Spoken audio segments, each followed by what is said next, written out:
Today on Derek Does, we're going to try to restore this vintage 50s motorcycle jacket.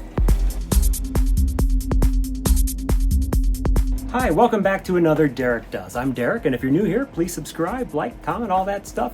If you watched my video previously last week, I was showing you this early 1950s Windward from Montgomery Ward motorcycle jacket in horsehide.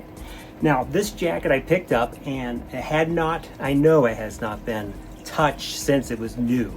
And you can just kind of tell the leather's great, but it really needs some nourishment. And that's what we're going to do today. I'm going to kind of restore this leather back. And this is a process that you can use on any leather item, from leather jackets to furniture to a briefcase to anything that's leather, even shoes. But although shoes are a little different than a jacket because they get way more abuse than a jacket does, I think, as opposed to elements coming into it.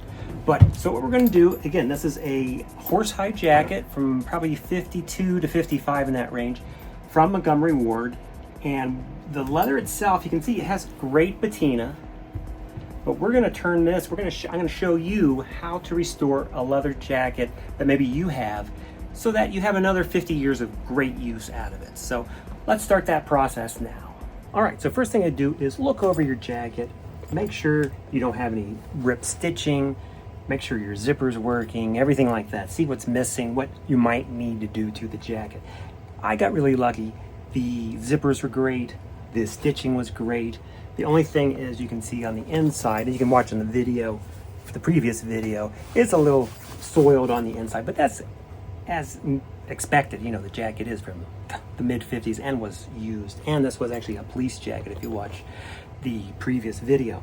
So the first thing you're going to do is you'll just get a paper towel and you wet it, and what we're going to do is we're just going to wipe down the leather.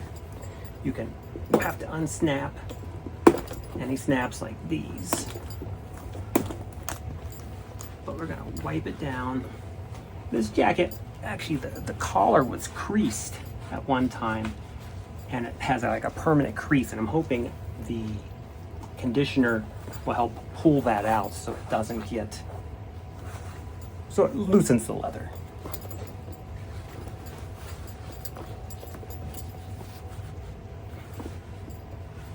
You can see even corrosion at the top here. But just go over the whole jacket.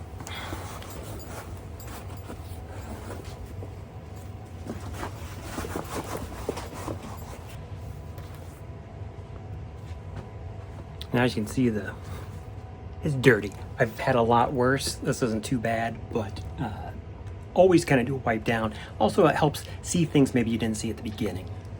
These snaps have some copper in them. They're probably they have a copper plating on it, and then over that, then they put the chrome. And I think that's what's happened on these two snaps up at the top. Once they put the conditioner on there, it'll help do that too, but it does take off some of that classic green tarnish from buildup on the copper. Now, things you need to look out for before you really begin, things to be careful about. A lot of times old leather jackets, after a certain amount of time when people stop wearing them, they put them on a hanger and the shoulders will basically dry rot and they'll open up. It's fixable. You can't get it back to where it was, but you can repair it. This one's actually really good. Just be careful when you have an old leather jacket to store it with a wide hanger on this part. You can even put stuff over that just to give it a soft area, because that's where all the weight of all this leather, keep in mind it's this horsehide, so it probably weighs 3 pounds. It's pulling down right there on those two areas, so that's where you're going to get rips and tears and also dry rotting. The next step is my favorite product for leather jackets, and if you watch any of my other stuff, you've probably seen this. This is from Picard's. This is antique leather dressing. It's made specifically for old leather. They have like a leather dressing, and they have oils for boots and that sort of thing, but they also carry this antique leather dressing, and I've had great success with this. And I'll have a link down below where you can purchase this on Amazon. It's not that much. This is a tub. This is their 16-ounce tub, and I kind of go through it because I do a lot of leather stuff, but this will work great on this. So right now this is what it looks like, and we're going to put this on and see what it does.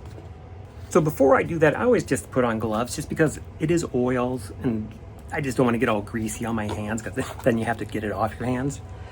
So what I do is I actually cut a little piece of, this is actually a piece of thicker canvas in a way. So you could use a t-shirt, whatever you want, an old sock, but this is what I have in here, is what it looks like. And I just get some on my rag. I will just start up here. If you can look here, you can actually see the leather. That's what it looked like when it was new. It's nice and black and smooth and shiny because the sun and elements have never gotten to it, but it still dries out.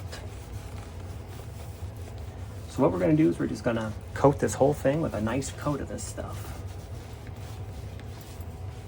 Take your time, make sure you get into all the crevices and everything like that, and you'll be rewarded in the end.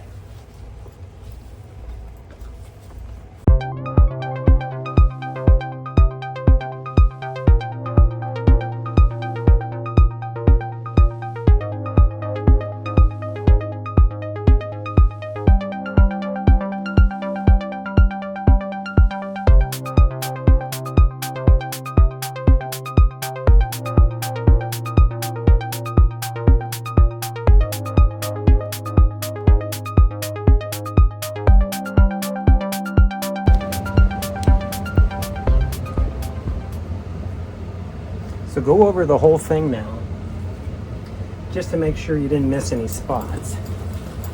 Take your time. This takes 20 minutes, but keep in mind that this 20 minutes is good for 50 years, so it's pretty good time of your time.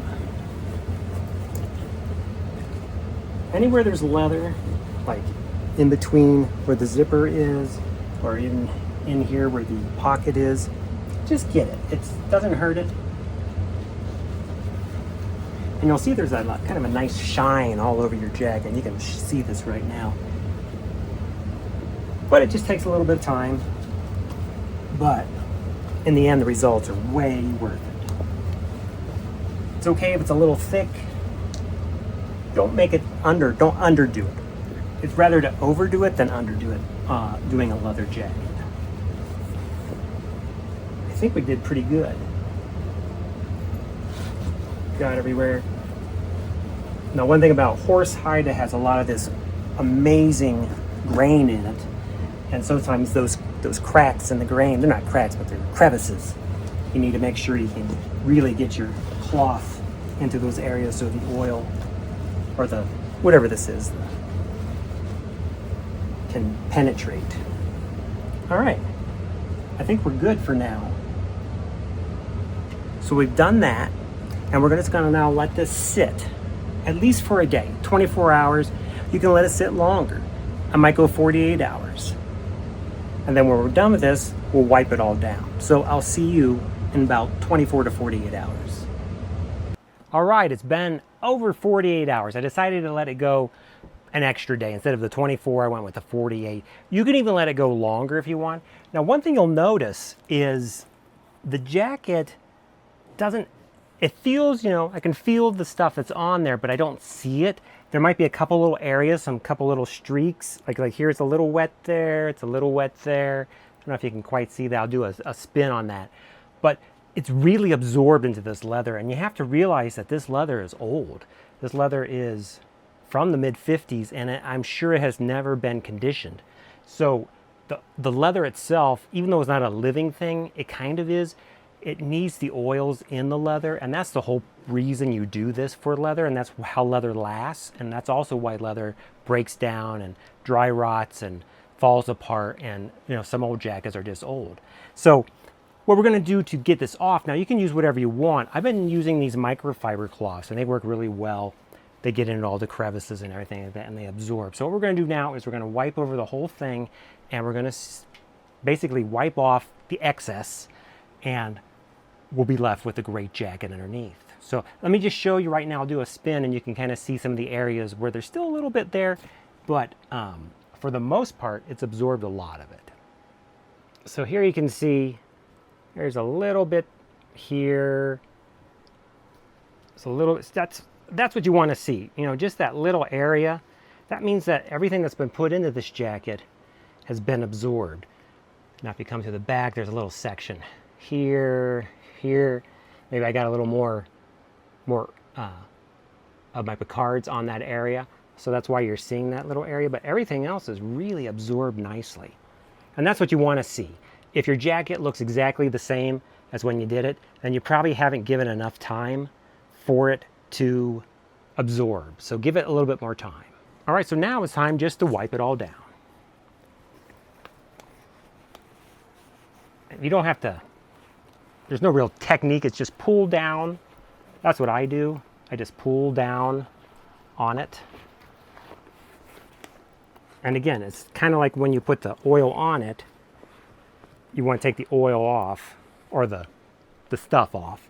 And when I do, I don't know if I mentioned this, I do it in sections. So like when I put the stuff on, I'll do the front panel, then I'll do the back panel, then I'll do this side. That way I know that I got it all.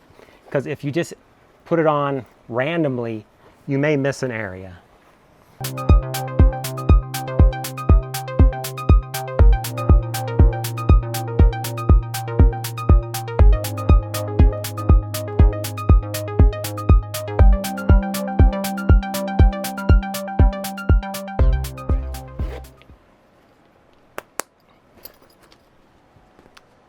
I think we're pretty much wiped down. There might be some areas that we missed, but I don't think so.